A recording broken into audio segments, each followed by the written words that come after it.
Today, we will solve this seventh roots and rational equation. We are going to find all the real solutions. Do not worry.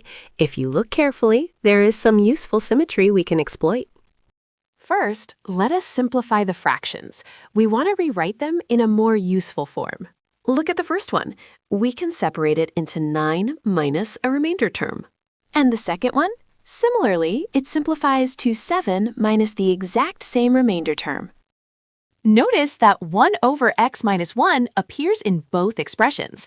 Let us define this term as u. Substituting u back into the equation, the expression becomes much simpler. However, the seventh roots are still complicated. Let us define new variables a and b for them. With a and b defined, our equation simplifies to a minus b equals 2. Now, observe the seventh powers. Raising a and b to the seventh power eliminates the variable u.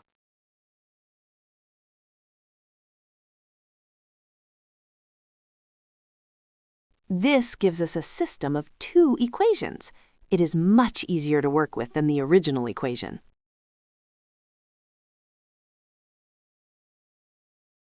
By inspection, we can spot a trivial solution. If a equals 1 and b equals -1, both equations are satisfied. This corresponds to x equals 9/8. But is this the only real solution? We will use 2 different methods to prove that it is indeed unique. This system of equations involves seventh powers, which are typically difficult to expand directly. Instead of solving for a or b directly, we can define a new variable y as their midpoint. This substitution simplifies the expansion. Since the distance between a and b is 2, we can express them as y plus 1 and y minus 1. We substitute these expressions into the second equation and apply the binomial expansion.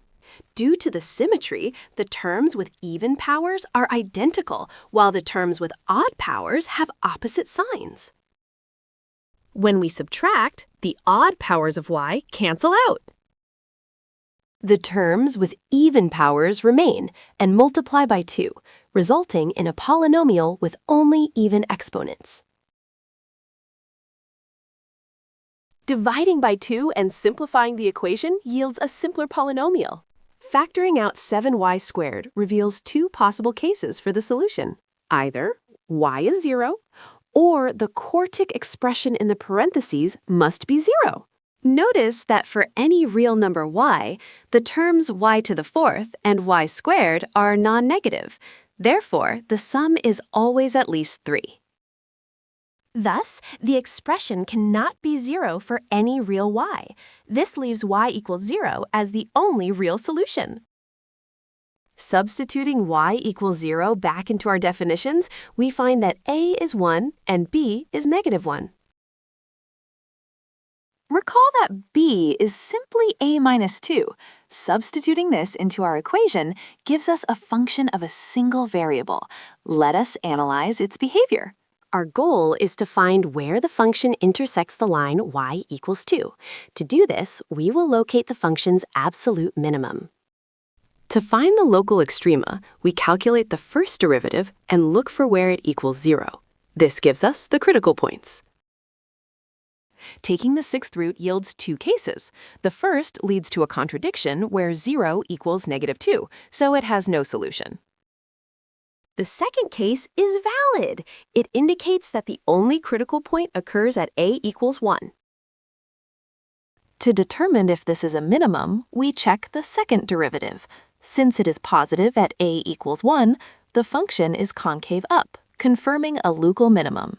Evaluating the function at this point reveals the minimum value is exactly 2.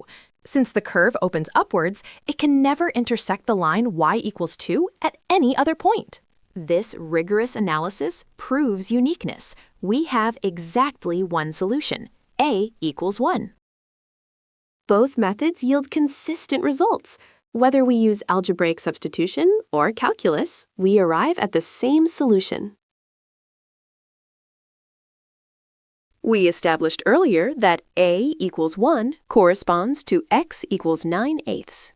Since both methods prove a equals 1 is the unique solution for the system, x equals 9/8 is the unique solution for the original equation.